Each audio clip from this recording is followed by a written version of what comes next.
topic of vaccines has become increasingly debated in recent years, with some individuals claiming that they can be detrimental to one's health. While the overwhelming scientific consensus supports the safety and efficacy of vaccines, there are some concerns that have been raised about potential side effects and long-term health consequences. As Christians, it is essential to approach this issue with a critical and discerning perspective, considering both the scientific evidence and biblical principles. Some of the concerns about vaccines center around the idea that they can introduce toxins and foreign substances into the body which can potentially cause harm. For example, some vaccines contain ingredients such as mercury, aluminum, and formaldehyde, which have been linked to various health problems. Additionally, there have been reports of individuals experiencing adverse reactions to vaccines, such as allergic reactions, seizures, and even death. While these incidents are rare, they can be devastating for those affected and have contributed to the growing skepticism about vaccines. Moreover, some Christians have raised concerns about the use of fetal tissue in the development of certain vaccines. The use of aborted fetal cells in vaccine production has been a topic of controversy, with some arguing that it is morally equivalent to supporting abortion. This concern is rooted in the biblical teaching that human life is sacred and should be protected from conception to natural death. As Christians, we are called to uphold the dignity and worth of every human being, and the use of fetal tissue in vaccine production raises significant ethical concerns. So, what can Christians do about these concerns? First and foremost, it is essential to approach this issue with a critical and nuanced perspective. While there are legitimate concerns about vaccines, it is also important to recognize the overwhelming scientific evidence that supports their safety and efficacy. Christians should seek out credible sources of information and consult with medical professionals before making decisions about vaccination.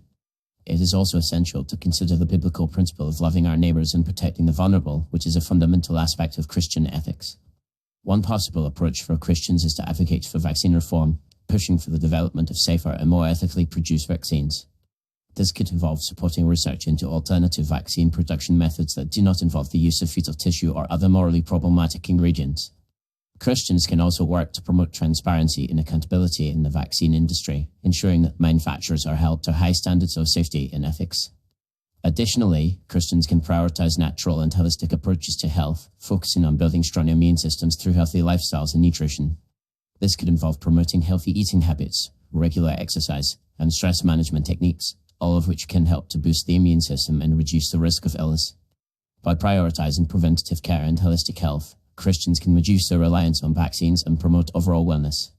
Finally, Christians should approach this issue with compassion and empathy, recognizing that individuals may have different perspectives and concerns about vaccines.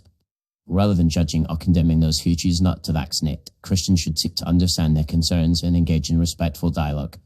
By promoting a culture of love, respect, and open communication, Christians can work to build bridges and foster greater understanding on this complex and contentious issue. In conclusion, while there are legitimate concerns about vaccines, Christians should approach this issue with a critical and nuanced perspective, considering both the scientific evidence and biblical principles. By advocating for vaccine reform, promoting natural and holistic approaches to health, and engaging in compassionate dialogue, Christians can work to address concerns about vaccines and promote overall wellness. As we navigate this complex issue, let us remember the biblical teaching to love our neighbors as ourselves and to prioritize the well-being and dignity of every human being.